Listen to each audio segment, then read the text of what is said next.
Well, today on the show, we're talking about the genealogical Adam and Eve, and could evolutionary science give us evidence for a first human couple? Today, we're returning to this long-standing question of how the creation story of Adam and Eve squares with modern science. And now, traditional Christian understandings of the Genesis story have often been at odds with modern evolutionary theories of common descent, in which humans emerged from a large population hundreds of thousands of years ago.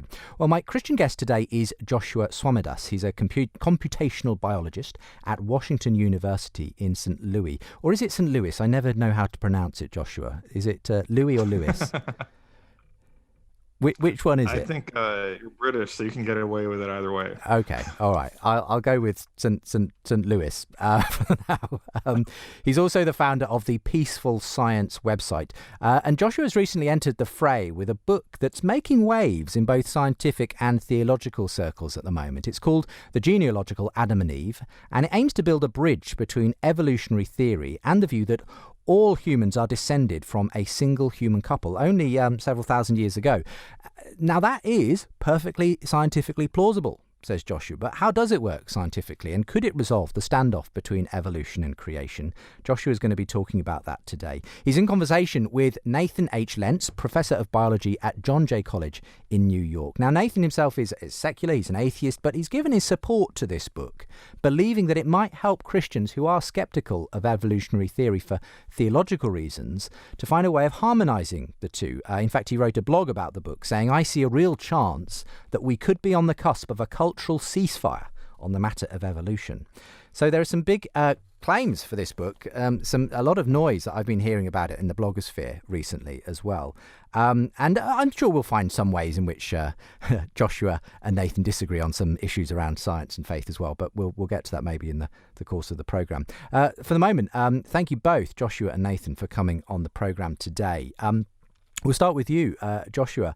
Tell us a bit about your background. I mean, obviously today you're a proponent of evolutionary theory, but I think you did grow up believing in a young Earth creation view initially. So you've sort of been involved on this from both sides, haven't you?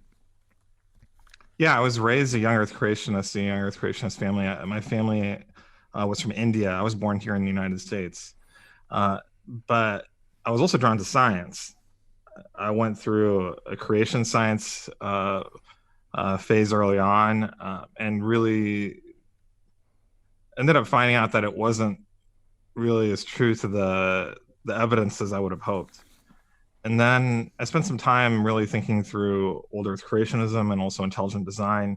But ultimately, it was really my biology education that really showed me that, as compelling as those arguments were against evolution, they weren't really in touch with what actual scientists today really were teaching about evolution in biology classes that I was taking. So that was one piece of it, is the scientific side. But the other piece of it was that I really couldn't actually find the evidence that evolution actually showed that what I was reading in scripture, even as a young Earth creationist, was wrong about Adam and Eve. And so I became a skeptic of the conflict more than anything else. And really, this book isn't about trying to convince people that evolution is true or that Adam and Eve are real. There's going to be people who read this book that think Adam and Eve are a myth, and there's going to be people who read this book that think that evolution's a myth. But there's a thought experiment where we imagine together and wonder if it's possible that really both could be true at the same time. And I really show that there just is not a conflict. That sounds really interesting. Obviously, we'll get you to sketch out the theory as you lay it out in the book shortly. Nathan, welcome along to the programme as well. You're a secular scientist. I don't know whether you've ever had any kind of religious inclinations, and what drew you to kind of getting involved with Joshua on this and actually endorsing the book ultimately? Because do you guys go back a little bit when it comes to science and friendship and so on? We don't go back really far. We both we bonded a couple of years ago over our mutual defense of evolution against intelligent design in the public sector. And so we sort of bonded over that, but we realized that as much as we both supported evolutionary science, we had differences in our worldview. But we also had something else in common, despite those differences, and that is a desire for a more peaceful dialogue between communities of faith and communities of science, and the belief that that actually the common problems that we face that are important for science, and that science is brought to bear on some of these problems, are too urgent and too important to get bogged down with conflicts over doctrines in the two camps that really don't affect the other camp. What I mean by that is there's a lot of Christian beliefs that Christians have that simply doesn't bother me or affect me in any way. But what does bother me and affect me, as long as the rest of humanity, is resistance to science, whether that's climate science or evolutionary science, the science of vaccines and other public health measures. That's a common interest that we have, Christians and scientists. And so the reason I was excited about this book, in a sense, is that it would help, I think, encourage more Christians to drop their resistance to science when they see that it doesn't necessarily have to conflict with their dearly held beliefs. The dearly held beliefs of Christians, that doesn't bother me. What does bother me is when we have resistance to urgently needed scientific solutions. Sure. So I see this as a possible bridge to bring the communities together on our common issues, common problems. I'll come back to you in a little bit, because I know that not all atheist scientists out there are as enthusiastic as you are about the book. But coming back to you, Joshua, so just start to sketch out the theory you lay out in the book. And I think you're making from the outset an important distinction between genetics, the science of genetics, and genealogy, as would have been understood, historically by the writers of the Bible and other people.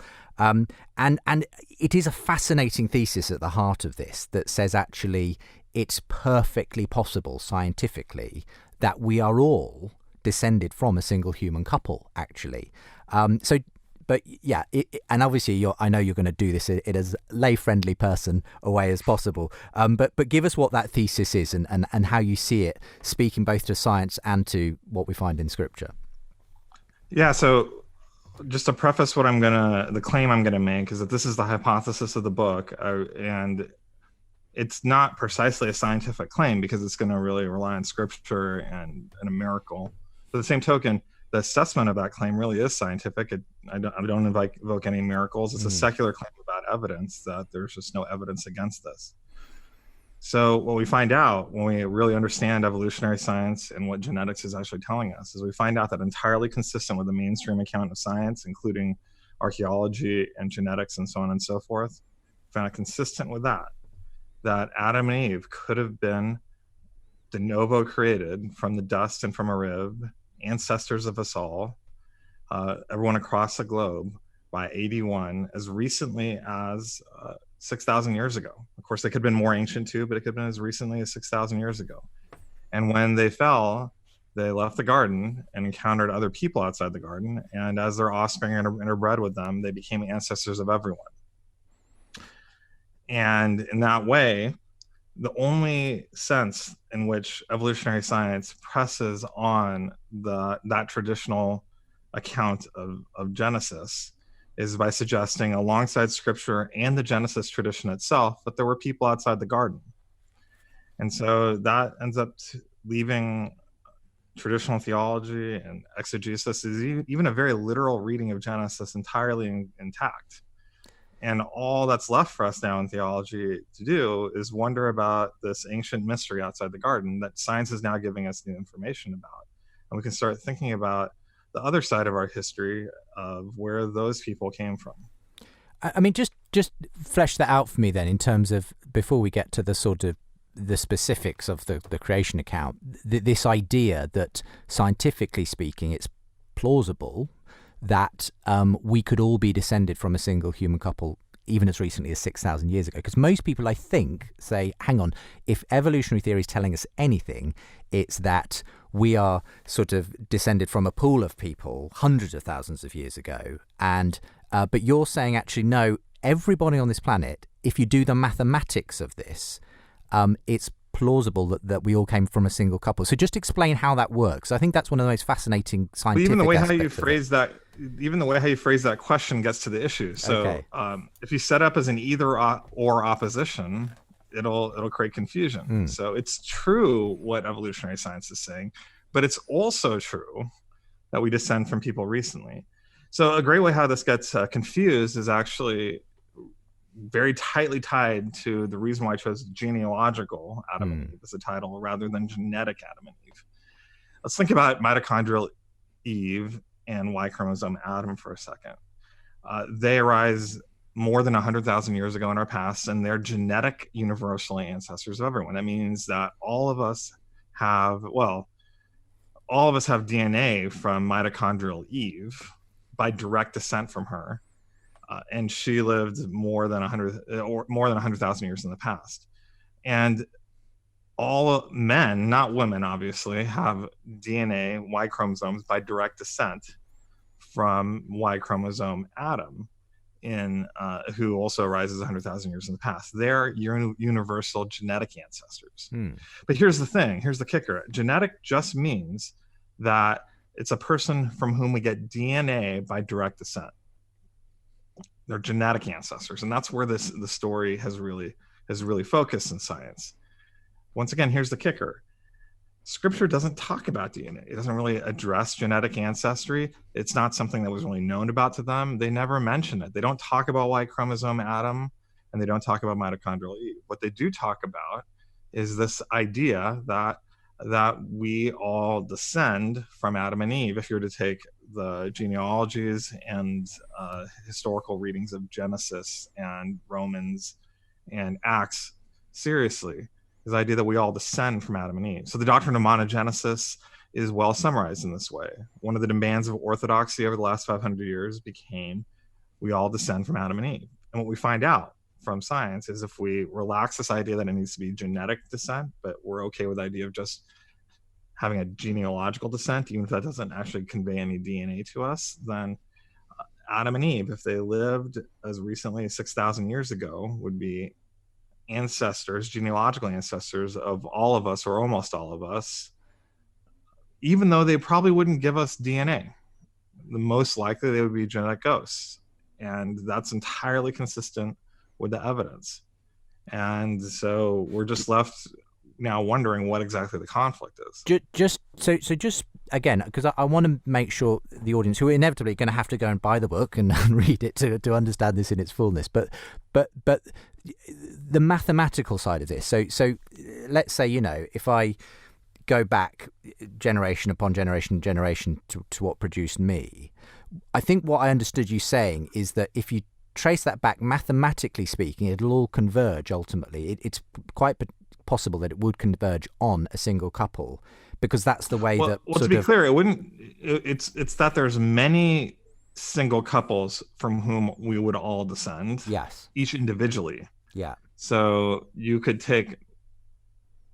Really, I mean, that's actually what makes it so wide open. Science just doesn't tell us where this person lived or where Adam and Eve lived and who. And it's important to understand that Scripture also doesn't tell or teach us that they are the only couple from whom we all descend. It rather teaches, if you were to take the tradition seriously, that we all descend from them, which is different than saying that they're the only couple from whom we all descend. And so, and to think about this mathematically, this is also a good way to understand the distinction between genetics and genealogy. So just think about your own family tree as you move back in time. You go back one generation, you have your two parents, a mother and a father, who both give you about 50% of your genome. But there's two of them, and they're both 100% your genealogical ancestors, even though they're only 50% your genetic ancestors. You go back one more generation, there's four genealogical ancestors, each of whom are about 25% your genetic ancestors. You go back one more generation, there's about 8 genealogical ancestors, or there are 8 genealogical ancestors, and they're about 1/8 your genetic ancestors. So you keep on doing that, you see that genetics really starts to dilute until the point it becomes 0. That's because you can only inherit discrete pieces of DNA. There's only so many of them, and eventually you just start to inherit no DNA from particular ancestors. But the number of ancestors you have starts to grow to astronomical numbers, far more than there are people on the Earth. Right. So what's going on? Well, in population genetics, we call this pedigree collapse. What happens is that we start to double count ancestors. People become ancestors to us by multiple paths. And it just turns out that we all start to have the same family. And in fact, if we just go back a few thousand years, everyone alive today shares all the same ancestors. All of our ancestors are the exact same people. Right. And if you trace that to its logical conclusion, this is what I understood, the scientific case that's being made, is that you could, in principle, have a couple at some point, say, even as recently as 6,000 years ago, from whom we all actually descend. And then this starts to raise questions about what is actually the meaning of human. Right? Yes. And so when you get... Well, I was going to say let's bring Nathan in at this point, and maybe we'll, because I think we've started to give shape to the kind of the big picture of what's going on in the book here. As I say, we'll only have time to do what we can do on today's show. But Nathan, do you want to first of all make any comment on the scientific side of this? Do you agree essentially with the way that that Joshua is dividing up the kind of genealogical versus genetic way of understanding human descent and that kind of thing? Yes, absolutely. And there's a couple of keys to understanding this. If you think about your ancestors, your parents, your grandparents, your great-grandparents, you don't inherit DNA from them as entire chromosomes, but you also don't inherit it from little tiny bits either. You inherit fairly sizable chunks of DNA, and either you get that chunk from a certain grandparent or you don't, which means once you start going back 5, 6, 7 generations, you'll start to have ancestors just 100 or 200 years ago that you actually didn't have any DNA from. You didn't get any of the chunks of the chromosome. So these genetic ghosts start to appear in our ancestry relatively recently. So that's one key to understanding how an ancestor can be a genealogical ancestor, but not a genetic one. But another point that I think is important, the word that you use, Justin, converge, is not a great word to use. I would encourage everyone to abandon that word when it comes to this conversation, because it implies this sort of convergence, for lack of a better word, and then spreading out. Let me put it another way. So let's say you find someone through your genealogical research that you're a third cousin with. So if you're a third cousin with them, that means you share a great-great-grandparent or two. That doesn't mean that those are the only ancestors that you both have. You both have tons of other ancestors. In fact, you will have 14 or 15 other great-great-grandparents, each of you will, and you only share the one pair. And so if you think about that and then go a little bit further, so Josh and I probably share a great-great-great-great-grandparent. Just by chance, we probably do share one. But that doesn't mean those are the only ancestors we have. Sure. We both have thousands and thousands of ancestors that we don't share, but we will share some subset. So what the genealogical Adam and Eve rests on is this phenomenon that if you go far enough back, you will start to find ancestors that we all share. But that doesn't mean that those are the only ancestors at that level that each of us has. Each of us will also have thousands and thousands and thousands of ancestors. It's just that those aren't common to every single one of us. That will be common to subsets of us. And so these universal common ancestors, as they're called, they start to appear fairly recently as you go back in time. And this was kind of an astonishing result on the last 15 years, but really last 10 years when it started to come into focus of how recently it is. So for example, probably every European alive today is descended from Charlemagne. And Charlemagne's not that long ago, right? Every single European. And that doesn't mean that Charlemagne is at the top of some tree. Sure. Yeah. Thousands of other ones. And so you just sort of map that onto all of world history, and you find out that within the last 10,000 years, the odds are very good that there is someone, multiple people, in fact, that we all share as ancestors. Okay. Yeah, I want to add to that. Yeah, he said the odds are very good, and that's a really key point. That what I'm saying doesn't actually rely on any luck or miracles. It's just the best estimate we have from the peer-reviewed literature right now. Okay, so I think I'm getting my head around this now, and hopefully that means people listening are also getting their head around this. But the implications for you of all of this, Joshua, are that we can speak potentially of a universal common ancestor of all humanity, even though there's going to be other ancestors out there. That there is one ancestor in the midst of all of that, of whom we all at some level are the genealogical heirs of. And for you, this potentially sort of pops the problem of that a lot of people think exists between evolutionary theory and an Adam and Eve couple, if you like, because if it's perfectly consistent scientifically, I suppose the next question people are going to ask are those questions then about the text, which is, well, hang on, haven't we traditionally understood that Adam and Eve are the only human couple, and that then sort of everyone then does come, they are the kind of converge, if you like, that Nathan didn't want to have. So this gets to the meaning of human, right? And it's funny, both Nathan and I are scientists in the public square. They're really focused on this question of what it means to be human. Nathan's written 2 really excellent books on this. He has another one coming out too. And there's several chapters in the book where I really engage this both from a scientific, a theological, a historical, and a scriptural point of view. And this is actually, I think, where all of the conversation gets really the most interesting. For example, most people don't realize that science doesn't actually give us a definition of human. We don't actually get that from science. You can say Homo sapien, but there's really no clear definition of Homo sapien. And that's also, a very scientific term. If you talk to Paul 2,000 years ago about Homo sapiens that lived 100,000 years ago, he wouldn't have known that those humans existed. And he certainly didn't know about Neanderthals or the Homo genus, and others. Other scientists really talk about that. Ian Tattersall speaks very eloquently about how we are preoccupied as ourselves as a species about ourselves, but for some reason have just never been able to figure out scientifically what human is. So that's the reality. Science just doesn't tell us. Theology actually doesn't really tell us either. There's a large number of views. And what's really interesting is the parallel that's going on between both the scientists and the theologians. We did 2 workshops on the book. Nathan was kind to come to one of them with theologians of many sorts, but also scientists, both Christians and non-Christians, and Christians that affirmed Adam and Eve and those that didn't. And it was striking how much disagreement there was amongst the theologians on how to understand what human was as well.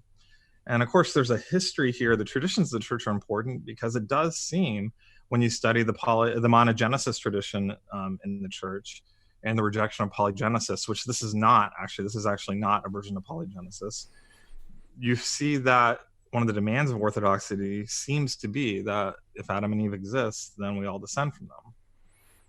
So then what are we going to make of all of this? Well, the approach that I take is to recognize that Scripture itself doesn't actually say the word human or humankind or mankind or anything like that. The word from human in Genesis that we translate that way is actually Adam. It's the same word that's used for Adam's proper name. So it has a double meaning. It can either mean humanity or it can mean Adam. And in fact, it seems across the entire conversation, everyone agrees that in the Christian conversation, I should say, everyone agrees that the way how Scripture defines human is Adam, Eve, and their descendants. And that's not a statement about there being no humanness outside the garden. Humanness is different than being human per se, because remember, we're talking about the language of Scripture here. And so I think one way to understand Scripture is to say that it's really about the rise of Adam, Eve, and their descendants, the humans of Scripture, the humans to whom Scripture is referring, without really speaking about people outside the garden. And we have good reason to believe that they had full humanness, even though they aren't the humans to which Scripture is referring. Right. So with that, you see that Adam and Eve really are the first humans by that technical narrow definition across the globe. There's been no humans before them. And really, the story of Scripture begins with them.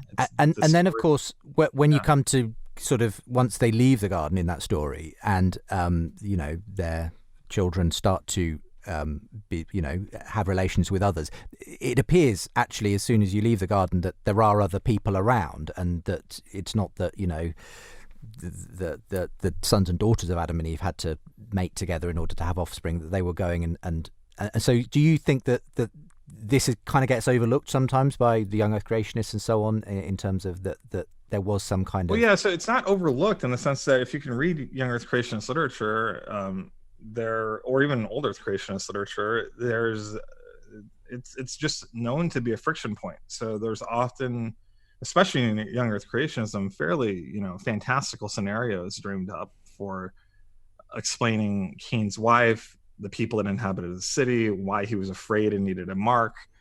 and it requires like some intricate gap theories in Genesis 4 and reordering chapter 5 so it comes before chapter 4. It's fairly dramatic backflips that are taken there.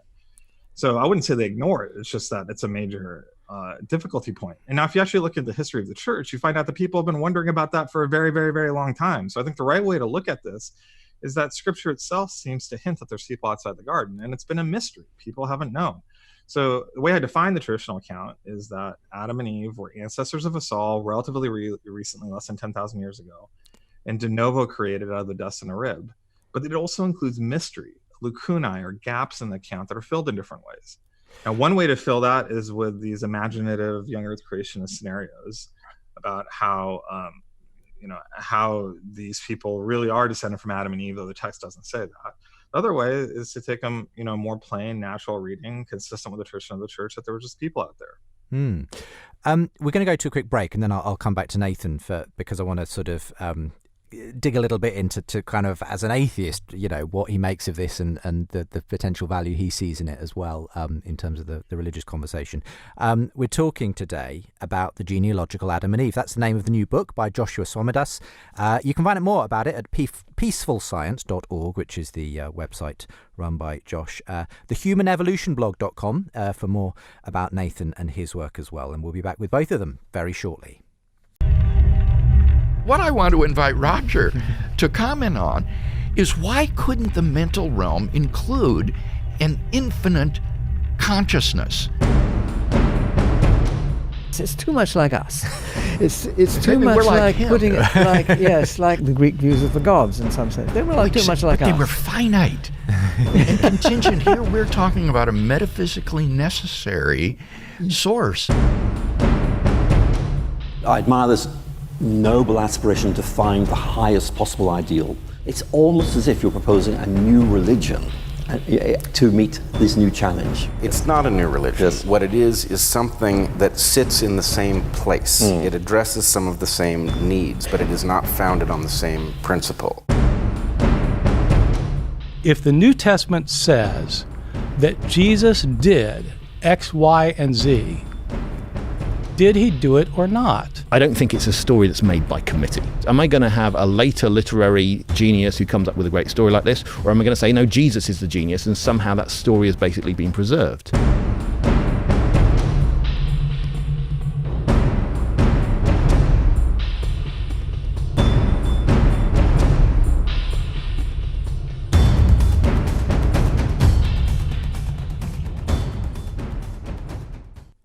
Welcome back to the show. Now, some people think Adam and Eve are a myth. Some people think evolution is a myth. But either way, an honest account of science opens up space to engage larger questions together, says Joshua Swamidass, the author of the book we're discussing today, The Genealogical Adam and Eve. It's published by IVP. And he's in conversation today with atheist biologist Nathan Lents. And I don't know what kind of feedback have you had, Nathan, to the fact that you're essentially endorsing a book that's written, essentially for Christians and helping certain Christians to harmonise their view of science and religion and so on. Have you got? It's not just for Christians. I think the book engages larger questions too. Absolutely. No, I should have made that clear. But have you had any feedback or even pushback, Nathan, on that front? Yes, I have. Not everyone in my camp understands the value of this effort. And even if they understand it, they don't agree with it. I think there's, I don't know how common it is, but there, at least in the most public, prominent atheists, there's an attitude that working with religion is futile, working with religious communities is futile. And also anything that sort of extends the life and reach of religion is to be avoided. And I don't share that view necessarily, because I find a lot of people in my life are very religious, and they find great meaning and value in their religious belief, and it does bring people together. And in fact, I agree with some of my atheist colleagues who have found that religion probably had a key part in our evolution, our cultural evolution as a people. So in and of itself, I don't see religion as necessarily a problem. I think its benefits are clear in certain contexts. I think, however, I was going to say, a name that springs to mind, I think Jerry Coyne has been quite critical of this endeavour.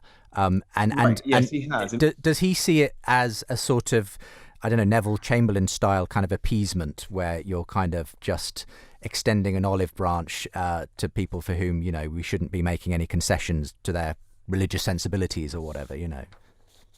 I can't speak for him, but that sounds like something he would agree with. I think so. I think he and I have had private conversations, public conversations, and he just doesn't see why I would want to, for example, lend my name to an effort that would allow people to hold on to their religion rather than simply abandon it in favor of science. Whereas I'm of the opinion that there are a lot of people who manage to hold on to their beliefs while accepting science, and I'd like to get more religious people into that camp that are because I think I'm tired of this fight, and I know a lot of religious people are tired of this fight as well, and I know that a lot of religious people are a little self-conscious, maybe even a little embarrassed at how they find themselves in opposition to modern science, because modern science just keeps marching along, whether or not it doesn't take public opinion polls in terms of scientific truth. So we keep marching along and elucidating the truth the best we can. And I don't think most people want to be anti-science. But what they are looking for is a way to interpret their own dearly held religious beliefs in a way that's compatible with science. And they were told, and they have been told, and they're still being told, that they can't do that. That actually what the scientific establishment is telling them, they have to reject that in order to hold on to their beliefs. And some people may abandon their beliefs, but the majority won't. If you make people choose between religion and science, a lot of people will hold on to religion. So what I like about this is that it allows people to see that as a false choice and instead hold on to their beliefs while they accept science. And I think that there's so much that we can do together. And I don't see religious people as inherently inferior intellectually or anything else. They do have a belief system that I don't share, but by and large, many or most of them don't wish me any harm. When they do, I'm going to call that out. And as a person who has been involved in progressive politics, I've had to do that. I've come uncomfortably close to the Westboro Baptist Church, for example, and I'm not afraid of that. You have my sympathies as well in that case. And every Christian I've ever told that to has said the same. But I do think, though, that the atheist movement could temper some of its language, or at least accept an all of the above approach in trying to evangelize for science. I'm not evangelizing for atheism. I'm evangelizing for science. Okay. And I think that's a much more important common ground, I think, than... Well, so this is an example, I would say, of some of the bigger questions that this book is raising, which is really the intention, right? So what's interesting about Jerry Coyne, and you can correct me if I'm wrong, Nathan, is that I think he would agree that the science I put forward in this book is correct. What he's objecting to. I think that through our work, Josh, you and I, of explaining it to people who haven't read the book yet, I think we've done a good job of showing that the science is sound. But a lot of atheists will see it as a parlor trick, as a way to sort of, okay, well, technically it's possible. And my whole point is that's the whole point of this, is to say that there's nothing that we know about science that makes the traditional view of Genesis impossible when it comes to so that raises the question on what the disagreement is, and it really does come down to values, right? And so I think the question that's going to be facing a lot of scientists and atheists such as Jerry Coyne is whether, I mean, they have to decide if they think, well, which one is greater? Is it atheism or is it science? I think you're choosing that science is greater than atheism, and that's why you're really trying to actually, do something that's going to science. Yeah, I mean, one area where I'm anticipating, there might be some difference though between you guys is kind of where you go with this. Now, from what I was hearing, but correct me if I'm wrong on this, Joshua, you take a view of some kind of special creation event with that first universal common ancestor, or are you just saying that's an option? Is that what you were? No, I'm only interested in really exploring what science does and doesn't tell us rigorously and honestly communicating that. So when I talk to Christian audiences, I also talk about the evidence for common descent. That we also, it really does look like we share a common ancestry with the great apes. The reason why I do that is because, I think there's a lot in science that helps make sense of things for us, but there's also stuff that really presses on our intuitions, and I don't think it's really honest to only give one side of that. And when it comes to the de novo creation of Adam and Eve, science just doesn't tell us either way if Adam and Eve were created within a larger population. And so I want to be honest and truthful about that and explain that. Now, what is the exact correct view? Well, that's not really something that this book is about. I'm not pressing my personal view. In fact, I don't even reveal my personal view because that's beside the point. I'm here really as a servant of the church, trying to seek the good of society as we try to make sense of everything together. But say I'm someone for whom it's important, let's say, that there is a de novo creation of Adam and Eve. So therefore they are a kind of, they're not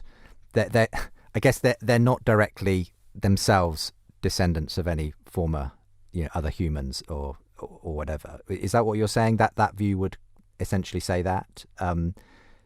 Is that what I'm not sure what you meant by they're not descendants but yeah, so there are some people. So for example, Tim Keller, Jack Collins, Ken Keithley are all fairly well-known people who believe that Adam and Eve were de novo created. And that they were created by direct act of God without parents. And so if you took that view, they would sort of slot in then to the otherwise universal ancestry that then takes place across other people. Yeah, that's the whole point. So people have thought for 160 years that you have to choose between these two. There's like a false dilemma, essentially. You choose between common descent or de novo creation.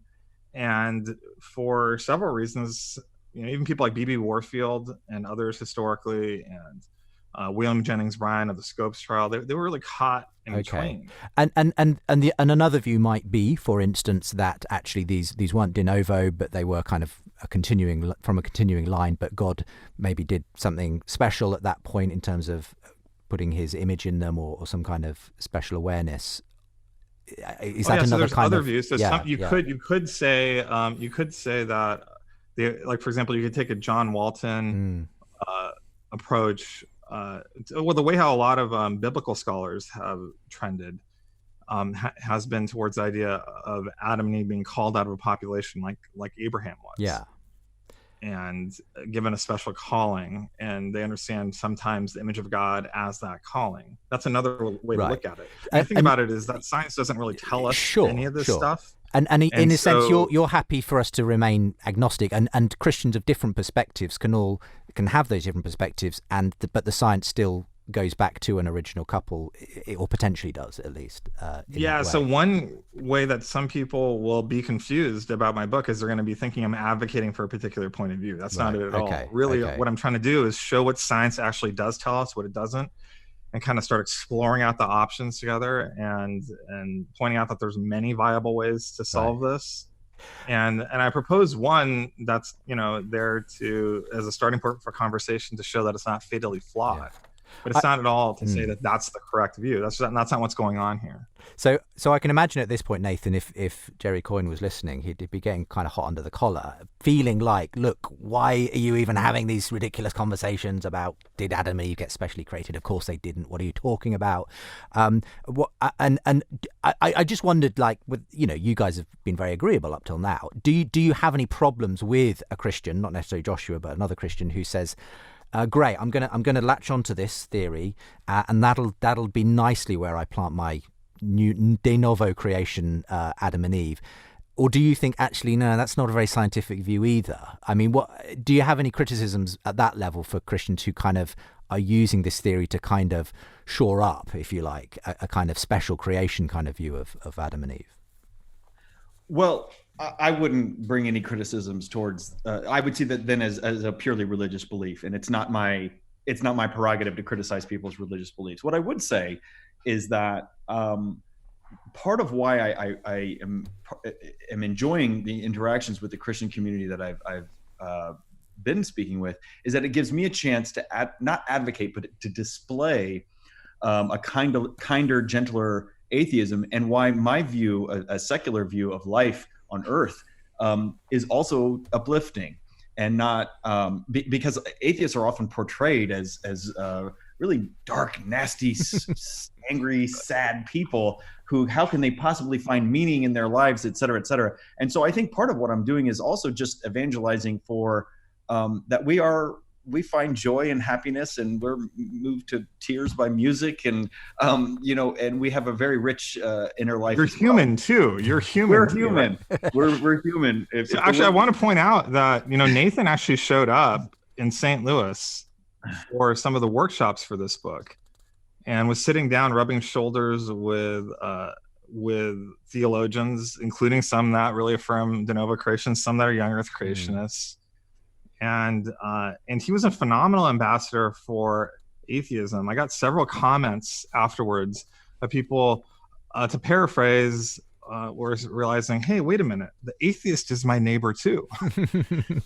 And I think that that's in some ways tragic, that's a surprising idea.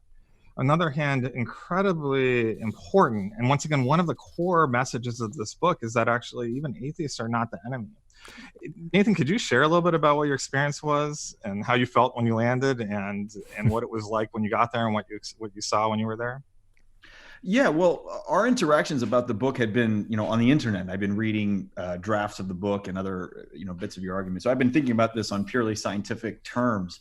And then when the plane landed, I remember texting you. It just sort of dawned on me that I was going to be surrounded by a bunch of potentially conservative Republican Christians. And that's not, living on the East Coast, I hadn't really had to have that experience since in many years. So it did give me a little bit of trepidation. He's concerned about having a rainbow on his on my laptop. Yeah. On laptop. I mean, you'll find this out pretty quickly, is Nathan is an out and proud gay man. Right.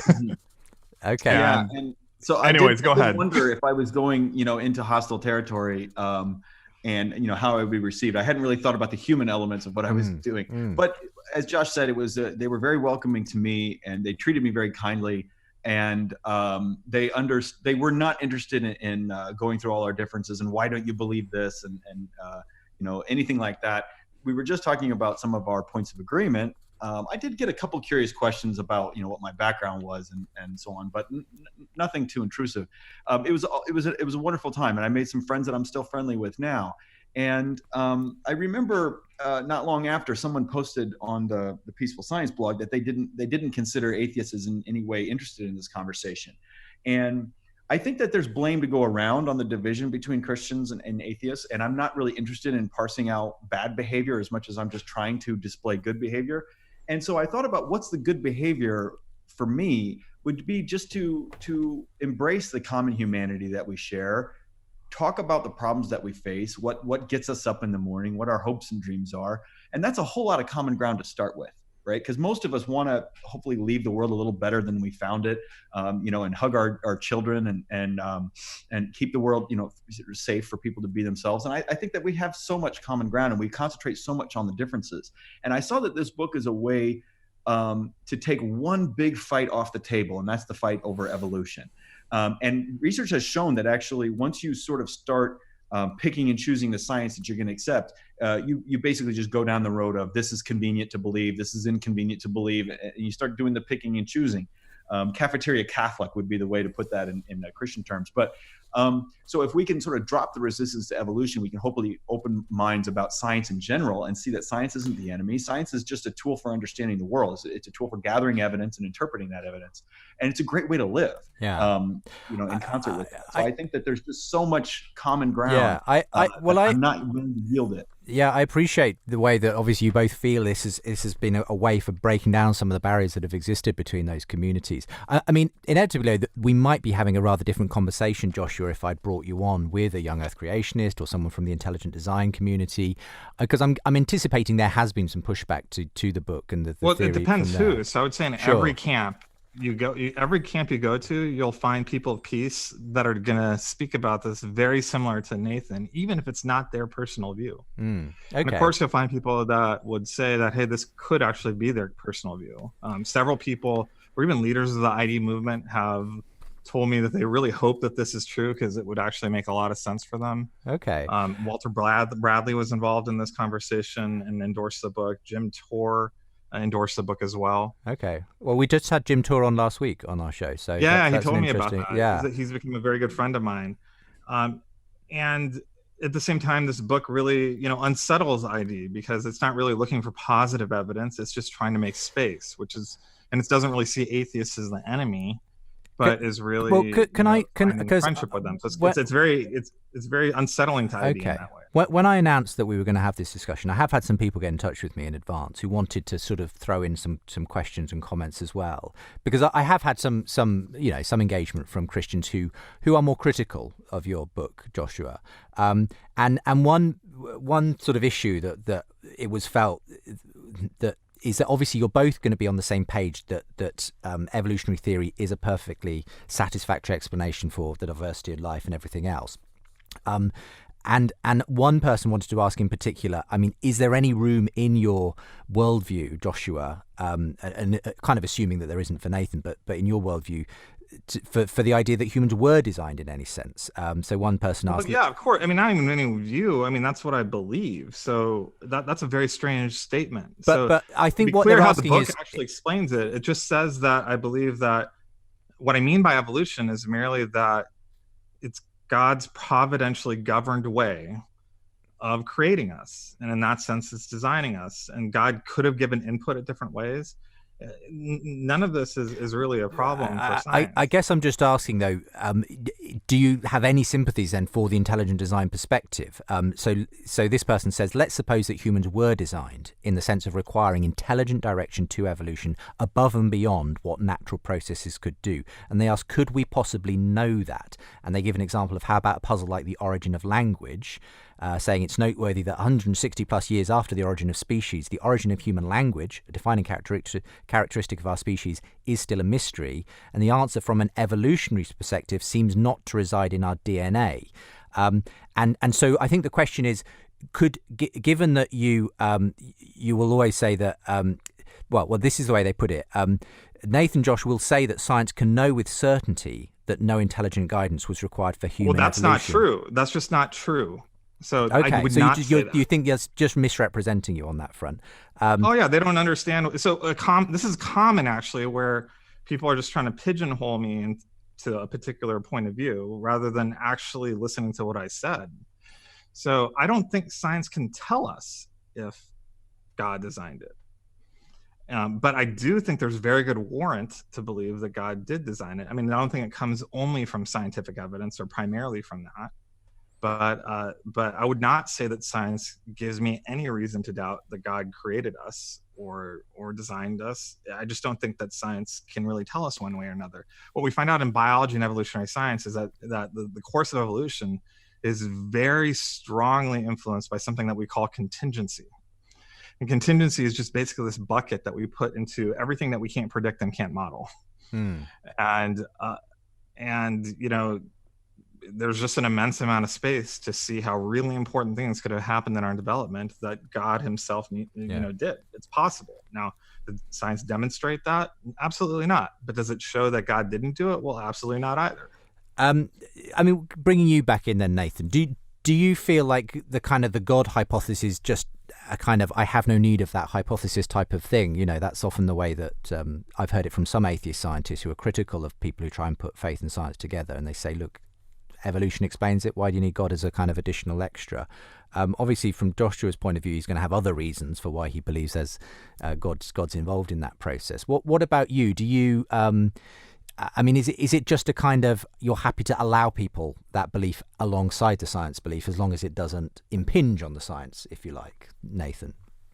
Right. So I orient my life and including my personal beliefs to evidence in a sense. So I believe what the evidence tells me, and I don't have a lot of, let me put it this way, non-evidentiary basis for belief doesn't hold a lot of sway with me, but I don't have any animosity towards those for whom it does. And I do see the world a little differently in terms of origin, but that doesn't mean I have less fascination for it. But I do believe in a sort of evidence-based living. And that does, what I will acknowledge that some atheists don't, is that it sometimes put me in some uncomfortable positions. But when I look out at the world and I look at the evidence, and I study a lot of evidence for evolution myself in my research. I'm not just a passive participant in this conversation. I'm an active scientist. And I don't see any evidence for a design, a plan, or guidance. I see a mostly unguided natural processes, and I don't see the need for any supernatural intervention at any step. That doesn't mean I think we have all the answers. And that doesn't mean that I think we've looked in every single place that we can. We're going to continue that process. But in the sort of 300 years that science has been operating in this evidentiary-based mode, we haven't seen the need for supernatural explanations. And we've seen supernatural explanations being replaced with natural ones often enough that it seems to me that that's how this will play out.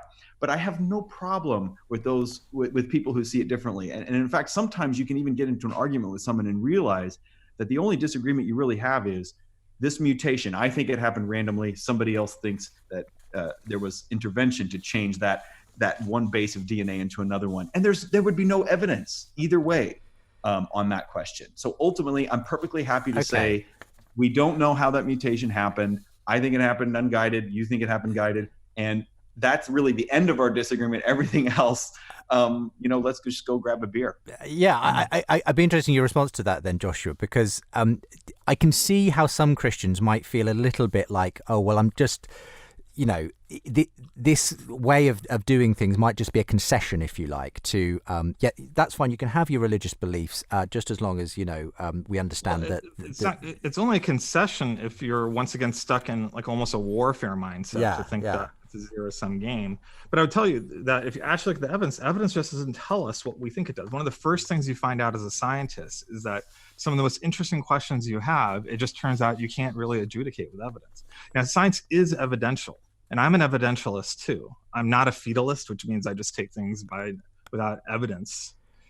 But I think if we're not careful, evidentialism can sometimes slip into positivism, which is that an idea that if there's no evidence for something, it didn't happen. If something happened, there will be evidence for it. And so therefore, we're driven only by a very positivist view of evidence. You can see this in a lot of young earth creationism, the presuppositions of ID, which is that if God designed, then there's evidence for it, positive evidence for it.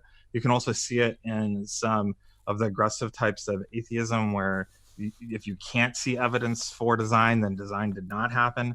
And I just think that type of positivism isn't actually even consistent with science. In science, that we really want to be careful, not just about explaining what the evidence shows us, but marking out the limits of evidence beyond which it just doesn't tell us, and we're out in the unknown.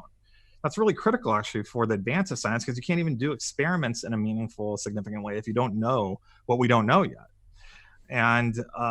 But at the same time, if I can just say, well, this is what we know, this is what we don't know, is I think really most in line with secularism, actually. I mean, but just before I came back to you, Nathan was saying, as far as I can see, a naturalistic account perfectly accounts for this. And so I've never felt the need as an evidence-based person to invoke God at any point. So what's kind of, you're both looking at the same data and coming to the same conclusions about the evolutionary story there, Joshua, but is it simply the fact that you have a faith from another source that means that you kind of say, actually, God's actually No, I'm taking into involved. account different evidence and asking a different question when I talk about design. So when you look at it from the point of view that Nathan is talking about, I would agree with him. So he's talking about it from a purely scientific point of view, looking at mechanisms in evolution in a fairly detailed sort of way. Not quite reductionist, but quite reductionist in some ways too. So in that sense, I agree. I don't see any need to invoke God's action to explain things in the way we care about in science. But that doesn't mean that God wasn't there. Now, what actually brings me to the idea of God is when I start to take into account other evidence, things like the resurrection. Okay. Also personal evidence, too, of things that I've actually seen. When you start to take into that more global view, which is actually getting to questions that science doesn't even really engage, and evidence that isn't really part of the scientific record. And in fact, actually, it's where most of us locate our experience. So, for example, Nathan has a family that he really loves, and 2 kids and a husband that he really cares about. And that's something that's true. It's world shaping. It actually changes his view of the world in important ways, but it's also something that's not part of the scientific record. And that seems to not be a problem for him when he talks about those truths. And those truths may be more important to him, or probably are more important to them than a lot of other things. And I think that's true of all of us, that when it comes to how we think about truth in the world, it extends far beyond merely science. Science is a very limited effort.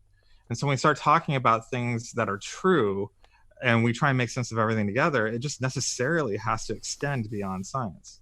We'll go to a quick break here, gentlemen, and be back with just a short final thought or two from you both as we conclude today's conversation on Adam and Eve and evolutionary science. The book we're talking about today is The Genealogical Adam and Eve, available from IVP. If you want to find out more about my guests, peacefullscience.org for Joshua, thehumanevolutionblog.com for more on Nathan, and we'll be concluding today's show very shortly. If you listen to Unbelievable with Justin Briley on Premier Christian Radio and enjoy the conversations between Christians and skeptics, then this is the perfect app for you. For the latest updates, podcasts, videos, articles, bonus content and much more, download the Premier Unbelievable app today.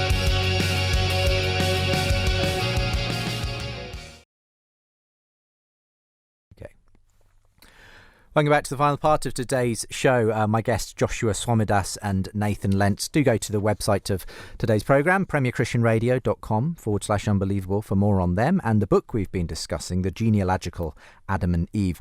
And Nathan, just as we start to close out the programme, I mean, something that Joshua brought up there, you know, a key factor of why he does believe in God and Jesus is he believes in the resurrection of Jesus, and he might be using a different set of evidences and different set of experience and whatever to judge that, not the scientific sort necessarily. I mean, I can imagine again, you know, I've got Jerry Coyne in my ear here saying something along the lines of, well, at that point, you're no longer a credible scientist. And I'll obviously let Joshua respond to that as well. But what's your view on that? When you hear people of faith saying, I believe in, you know, the authority of this book, the Bible, I believe in the miracles in it, I believe in the resurrection of Jesus. What do you think that says of someone who is a scientist like Joshua, Nathan? Well, I don't think it says anything about him as a scientist. I see it's totally separate from his work and his identity as a scientist. And I do think that scientist is an identity. We don't talk about that enough, but it's more than just a job. Mm-hmm. It's a way of looking at the world. You're ruined for life when you get a strong science education. But one thing I would say is that I don't tend to critique people's beliefs about. I mean, I would only have a conversation about the resurrection if it was forced upon me, and about ancient books and which one's right. All I say is that I'm very well versed about Christianity, Christian doctrine, and the Bible. I went to Catholic education all the way through university. I'm Jesuit educated. I know a lot about it, and I just don't see anything in it that didn't apply to any other religious belief. I didn't see any preference for one religion over another in terms of the evidence to turn the tide. But that doesn't mean that I don't understand why others do. And, you know, I don't like sports, and I do like opera, and I understand why people don't. I think people can think and experience the world differently. And I know that people see religion as having these ultimate, very, very serious consequences, whether you believe or not. And that's the thing that I just don't see any evidence for. But that doesn't, you know, it as long as no one's impinging on my rights to believe or not, I don't have any wish to impinge on theirs. It sounds a bit like you're saying then, in a way, kind of like the way we can choose to like opera or not, that people can agree to differ when it comes to religion. But what they can't agree to differ on is the hard scientific facts. That's where you say there's a kind of an objective. Exactly. Well, we disagree about that all the time too. There's some objectivity there that I do think that has some some privilege of objectivity. But one thing I'll say is, even though I look out at the world and I don't see a lot of evidence for supernatural intervention, I also don't see any reason or anything we should be other than kind to each other, right? I see so much scientific reasons of why we should want to work together and get along and accept each other's differences and even celebrate each other's differences. I see a lot of scientific reasons to do that. I don't see a lot of scientific reasons to attack one another over things that don't really direct your life in particular. And I don't see any scientific reasons that we should want to exacerbate our differences instead of trying to celebrate our common ground. I think there's a lot of reasons why we can be tolerant of one another's beliefs and not insulting towards those beliefs, and instead come together on our common problems. And I think we all win in that. I mean, Joshua, did you want to say anything to that point that Nathan said about, you know, he does see there's a kind of objectivity to science, that whereas he sees that religious beliefs are kind of in the eye of the beholder more in that way? Well, I mean, I think that I do Well, I mean, we get this whole debate about what objective and subjective is. I mean, I think part of what the strength of science is that even the consensus, you're really welcome to question. I don't think that science is meant to be like this dictatorial thing, but you have to do it with precise rules, with high logic, high integrity, and willingness to actually let go of false claims that you make or being wrong about hypotheses. So that actually adds an immense amount of trust to it. I think that science is immensely trustworthy and it's legitimate. I think that's how I would frame it. And that's why it's not that we're demanding that it be trusted. It's just that because of that, it is trusted broadly. That's why how even there's atheists that disagree with the entire effort in my book, but because I followed the rules of mainstream science and I made scientific arguments, they'll concede up front that the science I put forward is correct and consign their disagreement to really, philosophical objections or just values objections. And that's because science really gives us a common way of convincing one another about evidence. And so if you depart from that, you really lose your ability to really convince people to think differently about evidence. I think that's a key point. But, is there truth beyond science? I think unequivocally, yes. I mean, I think we just know that. And, I am also in agreement with Nathan, that even when it comes to my beliefs about God and the resurrection, I think there's evidence for it, but I don't want to press that on anyone. I'm truthful about it. I confess it. And anyone who's really curious to know, they can come find out, and they'll see that there's just an immense amount of public evidence that Jesus really did rise from the dead. I mean, that's how I know that God exists. He's good and wants to be known. Now, if someone hears that from me and doesn't want to look, that's really their choice, and I'm okay with that. We're still in the same city together, and we can still seek the common good of the city together. And I think that's really what's going on here. And part of that common good, I would just say, is not merely can we just get along. I think there's some really beautiful things here. And, if we accept closed-ended answers, we're missing out. I think when you look at science, I think you see 4 grand mysteries that no one really knows why it is this way. I mean, we have scientific accounts, but even if we had a full, complete, proved-in account, which we don't for these things, it would still raise questions about why it happened this way. Why is there something rather than nothing? It could have been a world without anything, no matter. Why is there life in a world instead of just being a world full of non-life? Why is there not just life but also animals with consciousness, like in that sense, like animal minds? Why is there a world of that versus just having plant life, for example? And then also finally, how is it and why is there a human mind? Those are 4 grand questions. Why is there something rather than nothing? Why is there life? Why is there animal minds? And why is there a human mind? I don't think there's really a good account of this. There's certainly not a total account. And these are really grand questions. They're really going to unsettle simple answers. And we really benefit as we engage with science and what we're finding out in nature through that, but also as we engage with theology and the long conversation over the last several thousand years, as people through history have really come to those same questions and wondered about them. It's been such a fascinating time with you both. I really appreciate the time you've given and the very gracious way in which you obviously have interacted. And as I said, you're both on the same page, on the science at least. And Nathan very sympathetic to the cause of the book as well in the process, and hence why he's lent his support to it in this way.